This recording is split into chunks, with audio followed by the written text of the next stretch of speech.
Harry Joseph Taco Bowman wasn't just another biker. He was the international president of the Outlaws Motorcycle Club.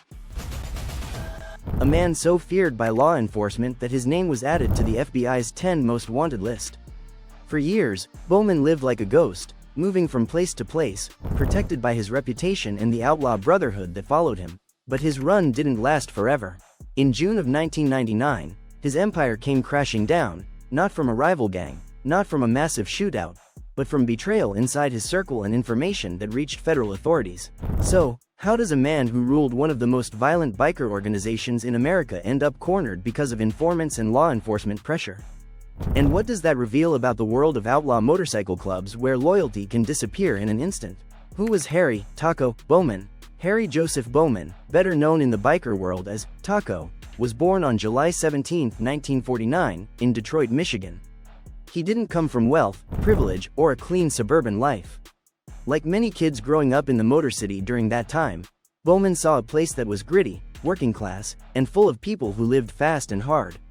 Detroit in the 1950s and 60s was a city defined by cars, factories, and a tough street culture. For young Harry, that environment shaped him into someone who would always feel more at home on the edge of society rather than inside it. By the early 1970s, Bowman had found his way into the world of motorcycle clubs, and not just any group. He connected with the Outlaws Motorcycle Club, an organization already feared across the Midwest.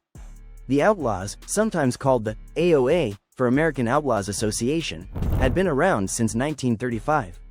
They weren't just bikers who loved the road, they carried a reputation for violence, crime, and loyalty to the brotherhood above everything else. For Bowman, it was a perfect fit. During those years, Bowman learned fast. He wasn't the loudest man in the room, but he had a sharp mind for leadership. Members described him as someone who could be calm and calculating in one moment and explosive in the next. What stood out most was his ability to organize, to pull people together, and to enforce discipline inside a group known for chaos. That combination of intelligence and intimidation helped him climb the ranks quickly throughout the 1970s and into the 1980s. By 1984, Bowman had reached the top. He was chosen as the international president of the Outlaws Motorcycle Club, a title that gave him control over chapters across the United States and even overseas.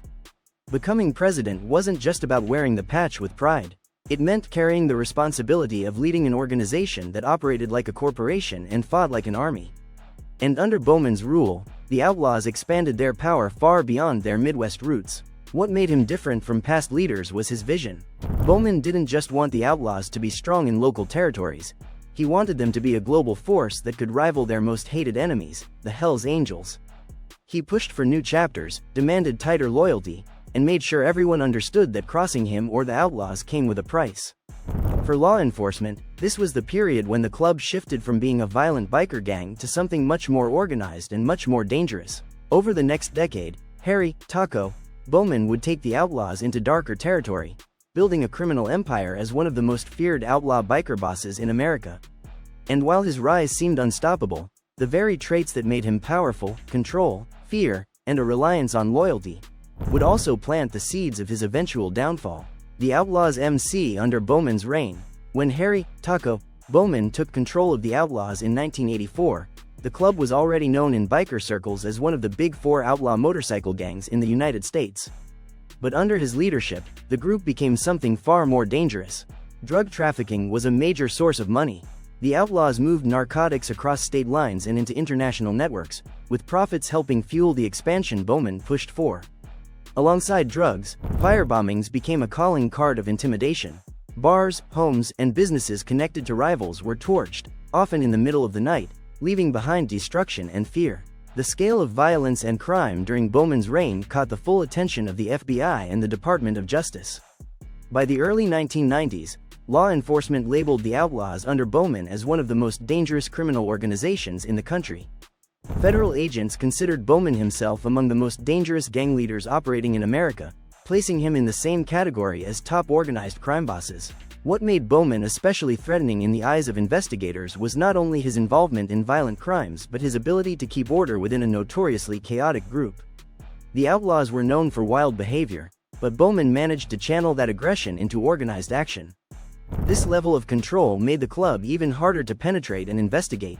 By the end of the 1980s and into the 1990s, the Outlaws had grown into a global force with Bowman at the helm. But the same expansion, violence, and criminal empire that made them strong also placed them directly in the crosshairs of federal law enforcement. The stage was set for an intense battle between Bowman's world of outlaw bikers and the full weight of the United States justice system. War with rivals mounting violence. By the 1990s, the Outlaws' rivalry with the Hells Angels had exploded into open warfare. What had started as competition for territory and influence turned into one of the bloodiest biker conflicts in America. And under Harry, Taco, Bowman's leadership, the Outlaws were not backing down. The war wasn't about motorcycles or brotherhood anymore. It was about control of lucrative criminal markets, drugs, weapons, and extortion rackets. Cities across the Midwest and South became battlegrounds. Drive-by shootings, barroom brawls, and ambushes turned into a regular part of life in places where the Outlaws and Hells Angels crossed paths. Innocent bystanders sometimes got caught in the crossfire, drawing even more attention from police and federal investigators. One of the most violent fronts in this war was in Michigan and Florida, two states where both clubs wanted dominance. Bowman was accused of giving orders for targeted attacks on Hells Angels members and their allies. Federal prosecutors later tied him to multiple murders and attempted murders, including the killing of rival bikers who stood in the Outlaws' way. In some cases, victims were shot. In others, firebombs were used to destroy clubhouses and send a clear message: the Outlaws would not be intimidated. The violence wasn't limited to clashes with the Hells Angels. Smaller clubs that resisted the Outlaws' control also became targets. Bowman's vision for the club left no room for rivals, and chapters under his command were expected to push back with force. For Bowman, expanding power meant crushing anyone who threatened the Outlaws' reputation or business. Law enforcement agencies across the country began to link the Outlaws to a growing number of serious crimes. Investigators built cases showing how violence was used systematically to maintain dominance. They believed Bowman wasn't just aware of these attacks, he authorized them. Evidence later showed that Bowman would sit at the top of the chain of command, giving the green light for hits, kidnappings, and bombings. This wave of bloodshed drew national headlines and put the Outlaws in the same category as organized crime families.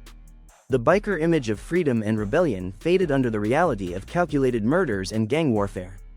The FBI, ATF, and local police departments dedicated task forces to tracking the Outlaws, gathering evidence of their involvement in murder, arson, and racketeering. For Bowman, the biker wars may have proven his strength inside the outlaw world, but they also placed a giant target on his back. Every violent act carried out under his leadership became another reason for law enforcement to bring him down. And by the mid-1990s, the net was beginning to tighten, with investigators building a federal case that would eventually leave him with nowhere to run. FBI pressure going on the run. By the mid-1990s, federal investigators had seen enough. The long list of murders, bombings, drug deals, and extortion tied to the Outlaws had built a solid case against Harry, Taco, Bowman. Law enforcement believed he wasn't just another outlaw biker, he was the architect behind a nationwide crime network. In 1997, a federal grand jury handed down a sweeping indictment. Bowman and several top outlaws were charged under the Racketeer Influenced and Corrupt Organizations Act, better known as RICO. The charges included conspiracy to commit murder, racketeering, and violent crimes in aid of racketeering. For prosecutors, this was the same legal weapon used against mafia bosses, and now it was aimed directly at Bowman. But when the indictments came down, Bowman didn't show up in court. Instead, he vanished. Rather than face trial, he chose life on the run. For more than 2 years, he lived as a fugitive, constantly moving and relying on the loyalty of members to keep him hidden. Bowman's disappearance frustrated investigators. They knew he had powerful allies within the biker world, people willing to provide safe houses, false identities, and cash. Tracking him meant chasing shadows. He was smart enough to avoid phones, credit cards, or anything that could leave a trace. For federal agents, it was like trying to catch smoke. In March of 1998, the FBI escalated the chase by placing Bowman on its 10 most wanted list. That list was reserved for America's most dangerous fugitives, terrorists, serial killers, cartel bosses. Seeing a biker gang leader among them shocked the public, but for the FBI, it showed just how serious the threat was. Posters with Bowman's photo were distributed nationwide. His face appeared on the FBI website, in post offices, and even on television broadcasts. Living on the run took its toll. Reports later revealed that Bowman stayed mostly in Michigan, hiding in plain sight but never staying in one place for long. He leaned heavily on trusted outlaws to shelter him, but the pressure was growing. Every knock at the door, every car pulling up the street could have been federal agents. By 1999, after years of violence and 2 years as a fugitive, the walls were closing in. And what Bowman didn't know was that betrayal from inside the biker world, along with law enforcement pressure, would soon end his run once and for all. Informants' betrayal inside the Outlaws. For years, Harry "Taco" Bowman believed loyalty was his greatest weapon. The Outlaws lived by a code: never betray the Brotherhood, never talk to the law. But as pressure from federal prosecutors grew, cracks began to appear inside that wall of silence. Law enforcement had learned that the only way to bring down powerful organized crime groups was through insiders. And in the case of the Outlaws, those insiders came in the form of informants, men who once wore the same patch but turned on their brothers to save themselves. Some faced long prison sentences, others wanted protection, and a few simply decided they'd had enough of the violence. Former members began to testify about the club's inner workings, providing federal investigators with damaging information about murder plots and firebombings connected to Bowman's orders. Their cooperation gave prosecutors a clearer picture of how far Bowman's control reached. These insider accounts revealed how Bowman managed to keep his grip on the Outlaws even while on the run. They described the chain of command, the loyalty tests, and the way fear was used to silence dissent. The FBI and ATF combined these testimonies with months of surveillance, wiretaps, and undercover work. Slowly, the picture of the Outlaws under Bowman became undeniable. Murder-for-hire plots, arson attacks, drug deals, and extortion schemes weren't isolated incidents. They were part of an organized plan approved at the top. For Bowman, betrayal by former brothers was a nightmare scenario. He had built his reputation on absolute control, but now, men he once trusted were giving sworn testimony against him. And with every witness that stepped forward, his options shrank. Law enforcement agencies called this shift a turning point. They no longer had to rely only on outside observation. They had voices from inside the biker world itself. Testimonies from former outlaws connected Bowman directly to violent crimes, and prosecutors used that evidence to tighten the noose around him. The idea of betrayal was especially powerful in outlaw culture. To the outlaws, becoming an informant was the ultimate act of treason. But to federal agents, it was the only way to finally break through Bowman's shield of fear and secrecy. By 1999, the combination of insider betrayal and federal pressure had boxed Bowman into a corner. The man who once seemed untouchable was now being hunted from both sides, by the law outside, and by the cracks forming inside his own organization. The final break: capture in Michigan. By 1999, Harry "Taco" Bowman had spent more than 2 years living as a fugitive.